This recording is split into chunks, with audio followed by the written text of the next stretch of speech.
Infantino, Tokyo Seswale, Prince Ali bin Al Hussein, Jerome Champagne, Sheikh Salman bin Ibrahim Al Khalifa. These guys, I mean, at the end of the day, we know that they will try and reform FIFA. Yeah, you must have heard the English FA president, that is Greg Dyke, saying really that today's election is not, the election of the president is not very important compared to maybe the reforms, that they want to vote in, and especially the fact that they want now to form a FIFA council instead of the FIFA executive committee that has been mired in all these controversies that we've seen right from last year, May 27th, when 7 officials of FIFA were arrested. I don't know, do you think really that reforms can be that important more than even the person who is supposed to enforce those reforms? Toskin. Oh yes, I've been listening to these 5 candidates, and at the top of the agenda is reforms. I mean, if you're the head of a family, a family that is crumbling, if you do not have a stable foundation, you won't have a family, you won't have a house. So reform is the key, is the pillar of FIFA right now. It's crumbling. Sponsors have been running away. If a sponsor, because of what has been going on at the, I like to refer to it as the glass house. The glass house of FIFA. Glass house. Yeah. They've been lacking, strong foundation, so to speak. So reform is the killer, is the pillar that will drive FIFA to where it's supposed to be. I mean, football is the biggest sport. It's the most loved sport in the world. If you look at the 5 candidates you just mentioned, who is really talking about reforms, really? Because Africa's representative, that is Tokyo Seswale. They read that Seswale. He's been criticized that his campaign has lacked traction, and I remember just last month, toward the end of January, the South African FA called him to ask him, really, what is happening with your campaign? We are not seeing you, going out there exciting the whole world about your candidature. Do you think if Tokyo Seswale is to be elected today, would he actually bring the reform agenda on the table? Toskin, I'll be very honest with you. I don't even support Tokyo Seswale myself. I'm an African, I mean, come on. Yeah. And CAF is going to vote as a bloc. They're not supporting Tokyo Seswale, one of their own. And it's so simple. You know why?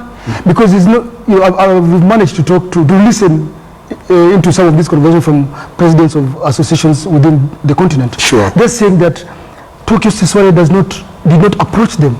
The fact that he spent time in prison with Nelson Mandela does not mean that now he can be voted into FIFA as the president. I mean, it's not enough.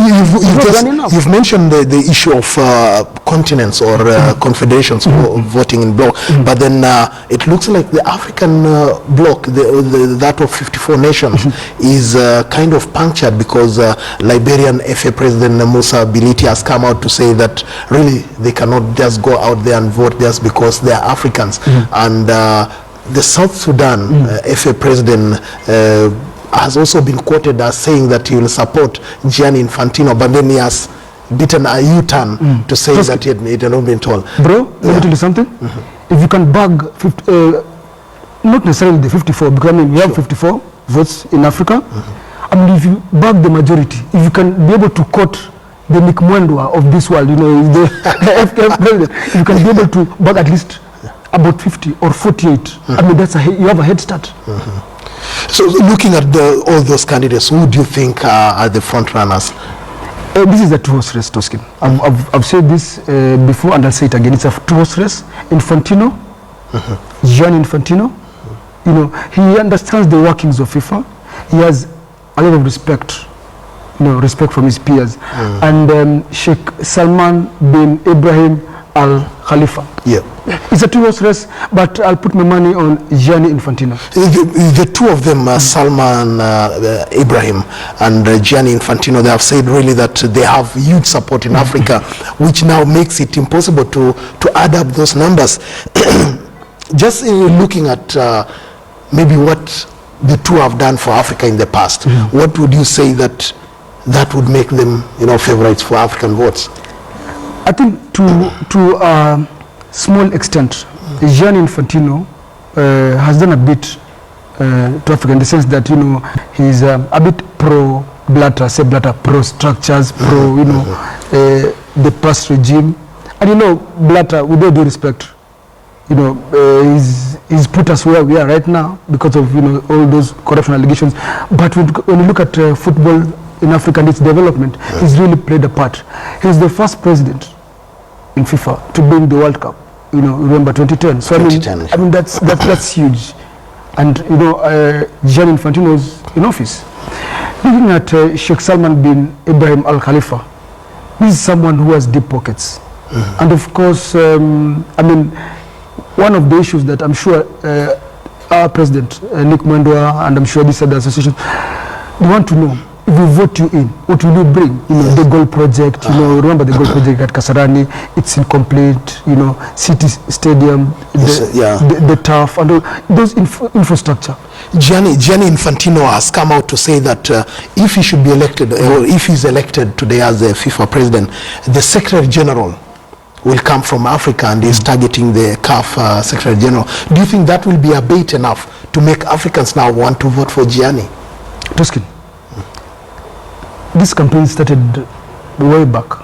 You know, if you try to woo the African vote now by telling them that, you know, the SG will come from Africa, I mean, is it enough?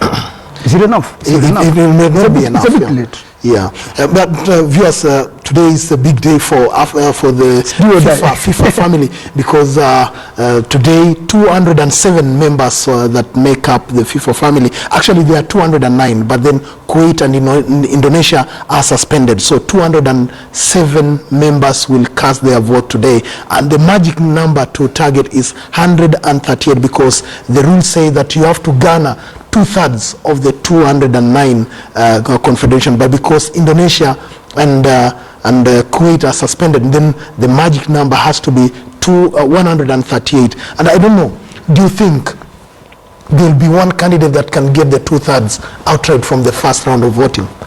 It's as I said, it's a two-horse race. It's too close to call between Gianni Infantino, and Sheikh Salman.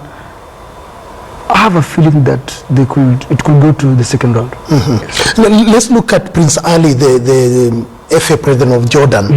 He was the challenger of Sepp Blatter last year, that's May 27, but then he was defeated. They didn't go to the second round, although the vote was to go to the second round, but then he just decided that Blatter should go ahead. But he has lost traction in this. He's not even among the hot favorites. Yeah. What could have happened with Prince Ali's campaign? Two things. First, when he was challenging Blatter, he got 73 votes against Sepp Blatter at a time when everyone was against Sepp Blatter. Secondly, after you know, Blatter having left the scene, he thought that was the favorite to at least to replace Joseph Sepp Blatter, but it's not enough, because his campaign stagnated to a large extent.